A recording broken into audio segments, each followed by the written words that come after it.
has changed and attitudes have changed. That being homosexual, be it man or woman, now, at any age, is easier. That you have the recognition and the rights that you would like, that society isn't going to judge you. I'm not so sure that's the case. You broke some barriers and perhaps set that process going, and there'll be many who are grateful for that. But I would like to think it, but I'm not so sure that there is sympathy and understanding. Do you? Well, I don't think there is. I mean, I'll give you for instance, a friend of mine, Natalie Drew Phillips, she and her girlfriend have got children from artificial insemination. They run a clinic up in Birmingham.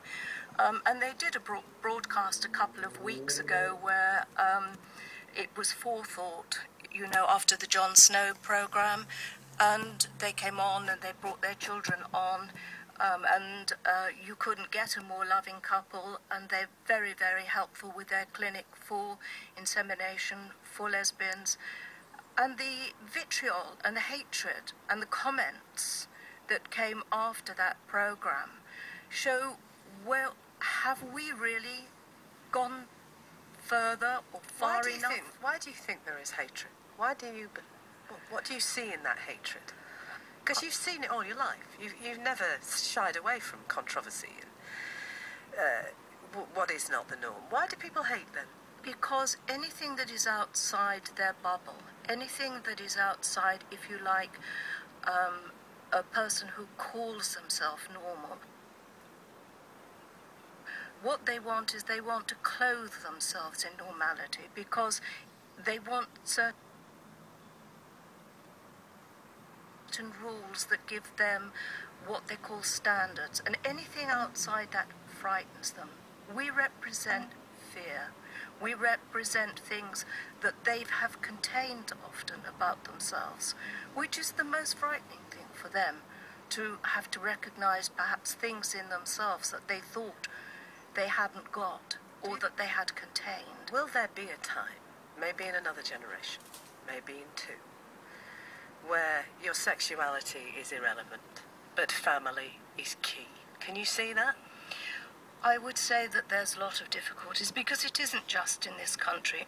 As you know, I deal a lot in the Middle East, and there it is even worse. I mean, it's frightening to be a homosexual in a Middle Eastern country. And so, okay, we may go in leaps and bounds now, and we may appear to be more loving towards, if you like, minority groups. But I can't see society changing so cataclysmically. In fact, it goes in swings and roundabouts. A lot of people are becoming very reactionary.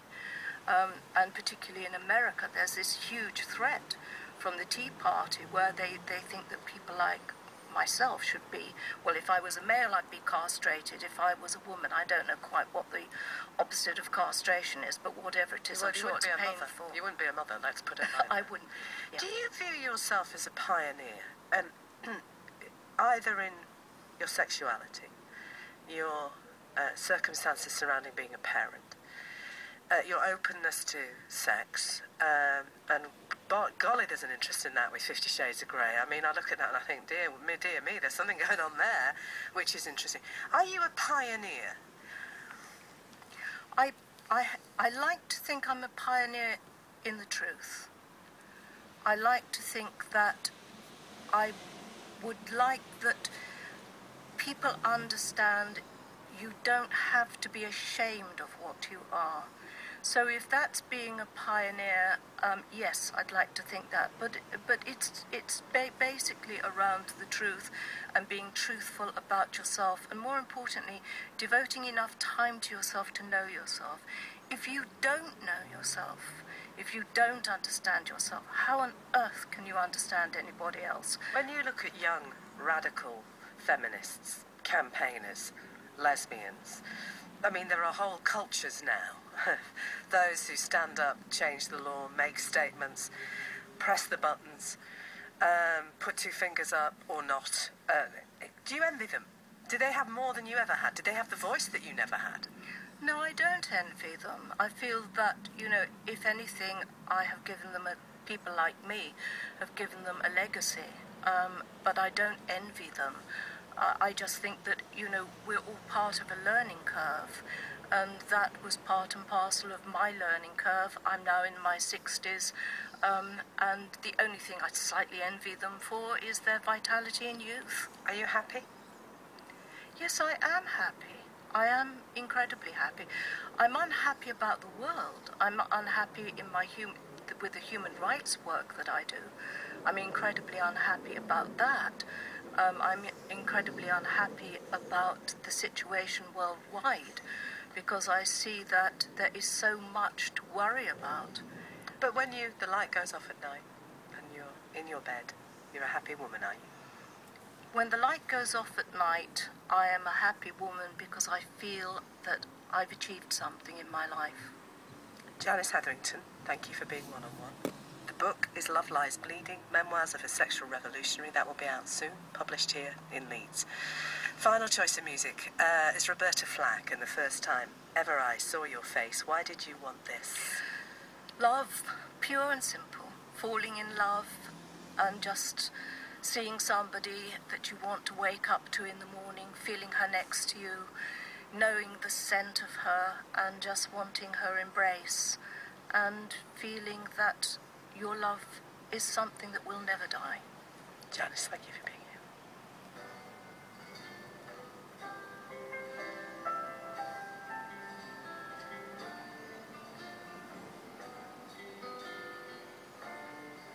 The first time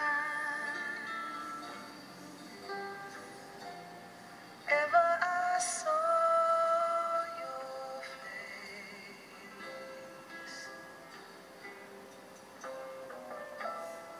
I thought the sun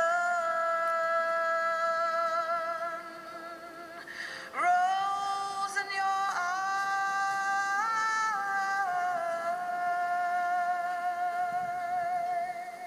eyes, and the moon and the stars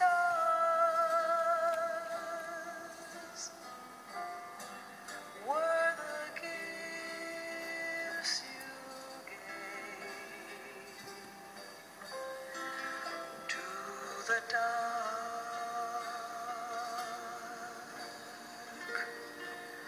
and the endless skies, my love, to the dark and the endless skies.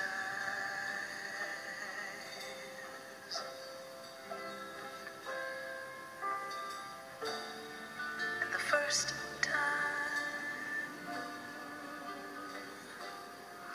ever I kissed your mouth, I felt the earth move in my hand,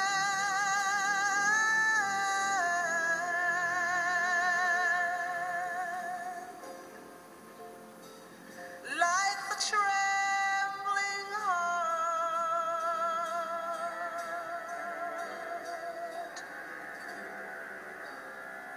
of a captive bird that was there at my command, my love, that was there at my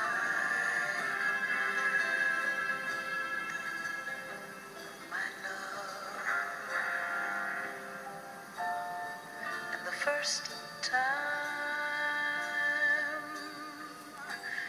ever I lay with you,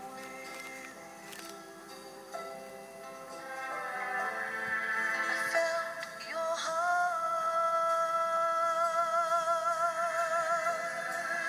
so close to mine,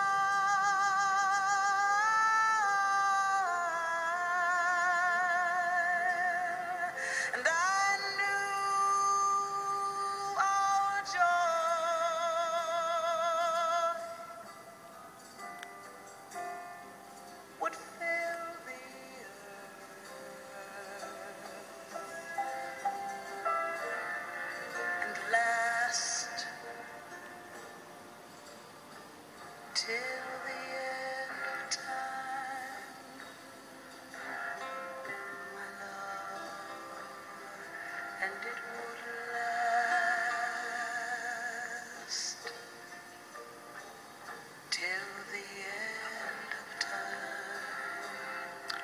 Lovely, lovely song. Beautifully sung by Roberta Flack. The first time ever I saw your face. And what a way to introduce it.